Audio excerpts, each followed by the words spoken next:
Alright, here we are on the Rich Van Tassel Show.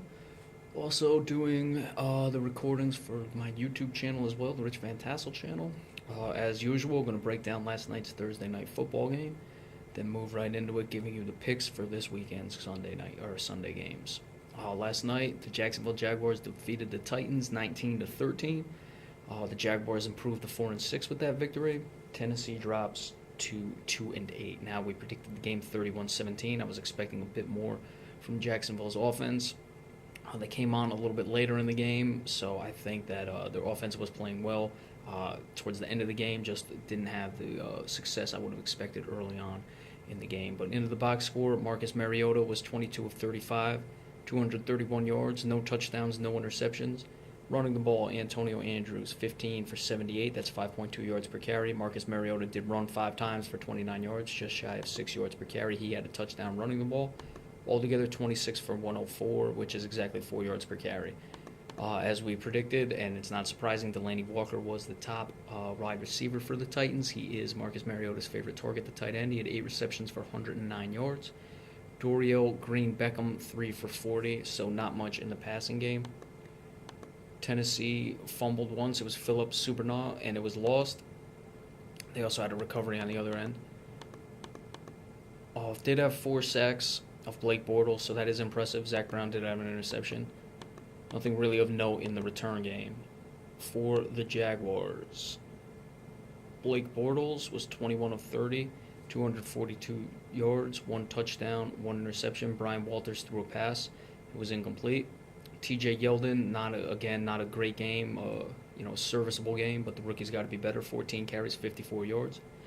Denard Robinson, finally being heard from this year, 7 rushes for 27 yards. That's 3.9 yards per carry for both of them. Blake Bortles did have 2 rushes for 9 yards, so altogether 23 carries for 90 yards, which is a little short of 4 yards per carry. So you'd like to see more running the ball there. Allen Robinson continues to play very well this year. 5 receptions, 113 yards. Brian Walters, 2 for 35. Julius Thomas, 5 for 28. He had the only touchdown. Allen Hurns held in check, 3 receptions for 19 yards.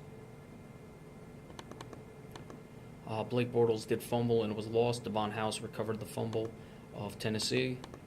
They had 4 sacks of Marcus Mariota, so he continues to take a lot of hits this year, Mariota that is. And in the punt returns, Rashad Green had 2 returns for 76 yards, which is 38 yards per carry, or 38 yards per return, I should say, so that's very good. Jason Myers made 4 field goals. So Jacksonville now moves to 4-6, somehow in the playoff race. You really have to wonder why. Obviously, it's not that good of a conference outside of the division leaders. You have a lot of teams at the top. The Broncos, the Patriots, and the Bengals, who are all very good, have very good records, and then it's a lot of mediocre teams right at the 500 mark for the wild card chase. So that puts Jacksonville right in the thick of things. I believe they've won 3 out of the last 4. So they're certainly moving in the right direction. That's what we talked about all season. When is Jacksonville going to finally come along? And they're doing so. Tennessee now drops to 2-8. They're running Marcus Mariota only 5 times yesterday, but with the sacks he's taking, I expect them to really limit his running in the future, and I expect him to possibly take a seat later on in the year if things start to get away. He is playing well.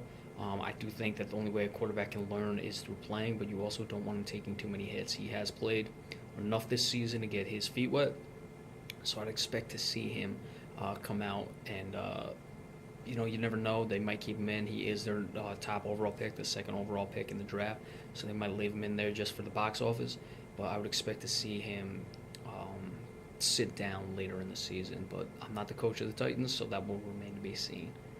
So, all right, that's the breakdown of last night's game. Going to take a break here, and then we'll be right back, and we'll get right into the picks for this Sunday's coming games of Week 11 of the season. So be sure to stay tuned for that.